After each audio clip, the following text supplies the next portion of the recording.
हम आपके लिए लाते हैं टीवी सीरियल की ऐसी कहानियां जो दिल को छू जाएं और दिमाग में सस्पेंस का तूफान खड़ा कर दें।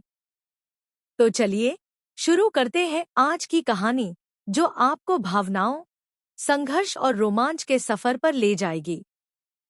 ईशा ने सूरज का स्टडी टेस्ट पास किया और यह देखकर सूरज का चेहरा खुशी से खिल उठा, जैसे बरसों की मेहनत का फल सामने आ गया हो। लेकिन दर्शकों के लिए यह तो बस शुरुआत थी, क्योंकि आगे की कहानी में खुशी और सनसनी का डबल डोज उनका इंतजार कर रहा था। घर में मोनिका के बेटे ब्लूटूथ का जन्मदिन था। हर तरफ हंसी खुशी का माहौल, बच्चों की किलकारियां और रिश्तेदारों की बातें गूंज रही थी। केक टेबल पर सजाया गया था, मोमबत्तियां जल चुकी थीं और सब हैप्पी बर्थडे कहने ही वाले थे कि तभी माहौल में एक झटके जैसा बदलाव आया। सूरज और ईशा ने टिफिन बॉक्स में छुपाए गए ड्रग्स का पर्दाफाश कर दिया। जैसे ही सच्चाई सामने आई, अदिति के पति का चेहरा पीला पड़ गया और ताई माँ का गुस्सा 7वें आसमान पर पहुंच गया। पूरे घर में ईशा की समझदारी और हिम्मत की तारीफ होने लगी।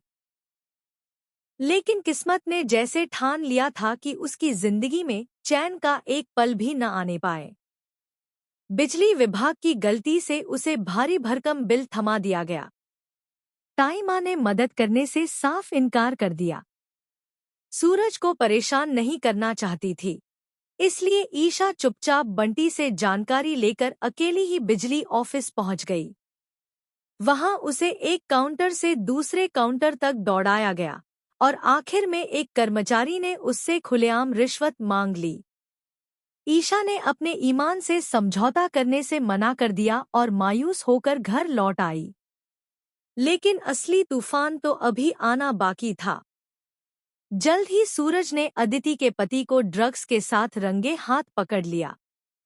इस बार सूरज का गुस्सा किसी को नहीं रोक सका और उसने जमकर उसकी खबर ली। यह वही पल था जब सूरज के मन में ईशा के लिए इज्जत और भरोसा और गहरा हो गया।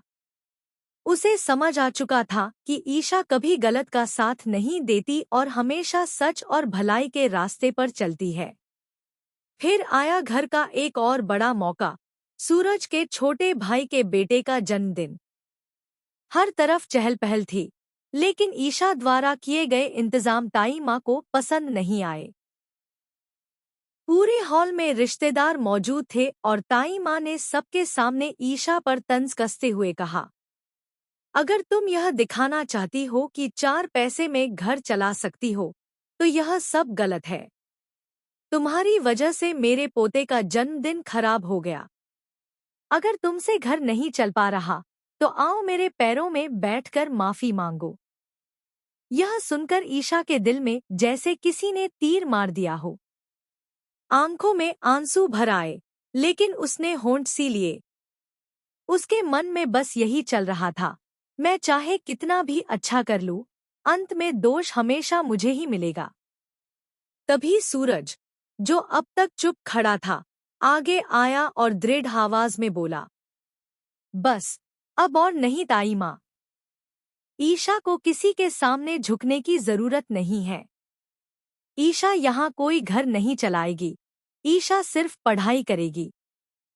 पूरा हॉल सन्न रह गया। रिश्तेदार एक दूसरे को देखने लगे, मानो यकीन ही नहीं हो रहा हो कि सूरज इतनी खुलकर ईशा का पक्ष ले रहा है। सूरज ने बिना डर के ईशा का हाथ पकड़ा और कहा, चलो ईशा, आज से तुम घर का कोई काम नहीं करोगी। तुम्हारा एक ही काम है, पढ़ाई करना। कमरे में पहुंचकर सूरज ने और भी साफ शब्दों में कहा, ईशा जी, आज से आपके ऊपर घर का कोई भी काम करने का दबाव नहीं रहेगा। मैंने एक नौकरानी रख दी है। आप बस अपनी पढ़ाई पर ध्यान देंगी। और हाँ, अगर मैंने आपको पढ़ाई के